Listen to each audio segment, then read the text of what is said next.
जय हिंद साथियों, आज 15 सितंबर है और डेली करंट अफेयर्स में आपका स्वागत है। मैं स्वागत करता हूं अपने चैनल थिंक डिफरेंट विद महंत पर, यानी कि शॉर्ट फॉर्म में इसको TDM, यानी कि आप हैशटैग TDM सर्च करेंगे तो शायद हमारा चैनल आपको आएगा, फर्स्ट नंबर पर दिखेगा। बढ़ते हैं पहले क्वेश्चन की तरफ। पहला क्वेश्चन है हमारा, हिंदी दिवस की शुरुआत कब हुई थी? हिंदी दिवस की शुरुआत साथियों कब हुई थी? आपने कल ही हिंदी दिवस को भली भांति मनाया है। आपने फेसबुक स्टेटस पर, व्हाट्सएप स्टेटस पर, इंस्टाग्राम स्टेटस पर बहुत सारे मीम्स लगाए होंगे। आपने बहुत इंजॉय भी किया है, बहुत मज़े भी लिया है, कमियां भी निकाली है, अच्छाइयाँ भी बताई है, सब कुछ है। लेकिन हमें बढ़ना है अपने क्वेश्चन की तरफ। क्वेश्चन है हमारा, हिंदी दिवस की शुरुआत कब हुई थी? तो साथियों आपको बता दें कि देश भर में हिंदी भाषा को बढ़ावा देने के लिए हर साल 14 सितंबर को हिंदी दिवस या राष्ट्रीय हिंदी दिवस के रूप में मनाया जाता है। इस दिवस को मनाने का मुख्य उद्देश्य राष्ट्र की आधिकारिक भाषाओं में से एक के रूप में हिंदी के महत्व को चिन्हित करना है। इसे 14 सितंबर 1949 को संविधान सभा द्वारा अपनाया गया था। ध्यान रखेंगे कि 14 सितंबर 1949 को संविधान सभा द्वारा इसे अपनाया गया था। भारतीय संविधान के अनुच्छेद 343A के अनुसार संघ की राजभाषा हिंदी और लिपि देवनागरी होगी। ये भी ध्यान रखेंगे आप कि भारतीय संविधान के अनुसार अनुच्छेद 343 के में संघ की राजभाषा हिंदी और लिपि देवनागरी होगी। आपसे पूछा जा सकता है कि हिंदी भाषा का उल्लेख किस अनुच्छेद में है, तो ध्यान रखेंगे 343A में। भारत के प्रथम प्रधानमंत्री पंडित जवाहरलाल नेहरू द्वारा 14 सितंबर को हिंदी दिवस के रूप में इसे घोषित किया गया था। तो साथियों इसका हमारा राइट आंसर क्या हो जाएगा? राइट आंसर हो जाएगा 1949 को। एक बात और ध्यान रखेंगे, 1949 में इसकी शुरुआत तो हो गई थी, लेकिन आधिकारिक रूप में जो इसको मान्यता मिली थी वो 1953 में मिली थी। ठीक है, दोनों क्वेश्चन को ध्यान रखेंगे। शुरुआत पूछे तो 1949 में हो गई थी, लेकिन आधिकारिक रूप में कब बोली गई? तो ये 1953 से ही इसको अपनाया गया था आधिकारिक रूप में। क्वेश्चन क्या है हमारा? अगले क्वेश्चन की तरफ बढ़ते हैं। अगला क्वेश्चन हमारा, अंतर्राष्ट्रीय लोकतंत्र दिवस कब मनाया जाता है? अंतर्राष्ट्रीय लोकतंत्र दिवस साथियों आज 15 सितंबर है और आज ही के दिन को हम अंतर्राष्ट्रीय लोकतंत्र दिवस के रूप में मनाते हैं। आइए जान लेते हैं कुछ इसके भी महत्वपूर्ण पॉइंट क्या हैं। 15 सितंबर यानी कि आज प्रधानमंत्री, उपराष्ट्रपति और लोकसभा अध्यक्ष संयुक्त रूप से संसद टीवी को लॉन्च करेंगे। खास बात यह है कि संसद टीवी का शुभारंभ अंतर्राष्ट्रीय लोकतंत्र दिवस के दिन किया जा रहा है। आपको बता दें कि फरवरी 2021 में ही लोकसभा एवं राज्यसभा टीवी के विलय का निर्णय लिया गया था, यानी कि दोनों को एक ही में मर्ज कर दिया गया था। किसको? लोकसभा और राज्यसभा टीवी दोनों को। मार्च 2021 में रवि कपूर जी को संसद टीवी का मुख्य कार्यकारी अधिकारी यानी कि CEO नियुक्त किया गया है।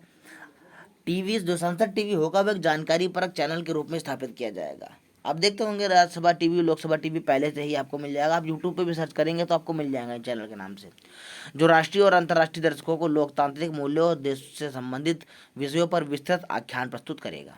आपको बता दें कि लोकसभा टीवी चैनल 2006 में अस्तित्व में आया था, जबकि राज्यसभा टीवी का संचालन 2011 से किया गया था। अब क्या कर दिया है? दोनों को एक ही में मिला लिया गया है। तो साथियों इसका राइट आंसर हमारा क्या हो जाएगा? 15 सितंबर को ही लोकतंत्र दिवस के रूप में मनाया जाता है। ठीक है, 14 सितंबर हिंदी दिवस आप जान चुके हैं। आपका जो 16 सितंबर होता है वो ओजोन दिवस के रूप में मनाया जाता है, ये भी ध्यान रखेंगे। ठीक है, 16 सितंबर ओजोन दिवस के रूप में। अगले क्वेश्चन की तरफ बढ़ते हैं। अगला क्वेश्चन हमारा है, US ओपन 2021 का खिताब किसने जीता है? US ओपन का खिताब 2021 का किसने जीता है? तो साथियों एक खिलाड़ी था जो मेरा फेवरेट है, नोवाक जोकोविक, जिसका सपना चूर हो गया है और इसको हरा दिया है। किसने? डेनियल मेदवेदेव ने हरा दिया है और ये US ओपन का खिताब 2021 का इन्होंने ही जीत लिया है। कुछ पॉइंट जान लेते हैं इनके बारे में कि डेनियल मेदवेदेव रूस नोवाक जोकोविक को हराकर US ओपन 2021 के पुरुष एकल का खिताब अपने नाम किया है। नोवाक जोकोविक जो कि सर्बिया के थे, डेनियल मेदवेदेव रूस के थे। इसके साथ ही सर्बियाई खिलाड़ी के कैलेंडर ग्रैंड स्लैम का सपना पूरा ना हो सका। क्या होता है ये कैलेंडर ग्रैंड स्लैम? साथियों एक ही साल में 4 प्रमुख ग्रैंड स्लैम को जीतना ही उसे कैलेंडर ग्रैंड स्लैम के नाम से जाना जाता है।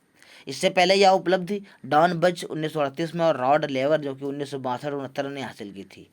गौरतलब है कि जोकोविक साल 2021 के ऑस्ट्रेलियन ओपन, फ्रेंच ओपन और विंबलडन का खिताब पहले ही जीत चुके हैं। देखिए ये बहुत बड़ी बात है कि 3 खिताब अपने नाम करके चौथे के लिए प्रयास कर रहे थे। ये बहुत बेहतरीन खिलाड़ी हैं ये। इस प्रतिस्पर्धा का आयोजन न्यूयॉर्क के आर्थर एस स्टेडियम में किया गया था। कहाँ किया गया था? न्यूयॉर्क ऑथर स्टेडियम में। अगले क्वेश्चन की तरफ बढ़ते हैं। अगला क्वेश्चन है हमारा, सारागढ़ी की लड़ाई की 124वीं वर्षगांठ कब मनाई गई थी? सारागढ़ी की लड़ाई की 124वीं वर्षगांठ कब मनाई गई थी? तो साथियों 13 सितंबर को सारागढ़ी लड़ाई की 124वीं वर्षगांठ मनाई गई थी। बहुत ये टीचर डे है 5 सितंबर की बात करें, 14 सितंबर आपका ये जो पहले ही बताया जा चुका हिंदी दिवस। साथियों तो देख लेते हैं एक नज़र सारागढ़ी की लड़ाई पर क्या था इसमें। यह लड़ाई सामरिक रूप से बहुत महत्वपूर्ण थी। इस लड़ाई में 21 सैनिकों ने हवलदार ईसर सिंह के नेतृत्व में 36वें सिख बटालियन में 8000 अफगानों को धूल चटा दी थी। आपने अगर केसरी मूवी देखी अक्षय कुमार की तो आपने पूरी मूवी देखा होगा, उसमें कैसे क्या होता है। बहुत इंस्पायरिंग इस मूवी है, आप देख सकते हैं इसको भी। उन्होंने अंतिम सांस तक लड़ते हुए अपने प्राणों की आहुति दी थी और लगभग 200 अफगानों को मौत की नींद और 600 को गंभीर रूप से घायल किया था। बहुत ही ज़्यादा इम्पोर्टेंट था ये भारतीय इतिहास के दृष्टिकोण से, इसीलिए इसको इतिहास में दर्ज कराया गया है। और हम हर साल 13 सितंबर को सारागढ़ी लड़ाई के योद्धाओं को नमन करते हैं हर साल। तो साथियों ये थे आज के महत्वपूर्ण करंट अफेयर्स। मिलते हैं कल फिर नए वीडियो के साथ में, और मैं आपसे कोशिश ये करूँगा कि मैं प्रश्नों की संख्या थोड़ा थोड़ा बढ़ाऊँगा, ठीक है। फिर मिलते हैं नेक्स्ट वीडियो में। Thanks to all of you.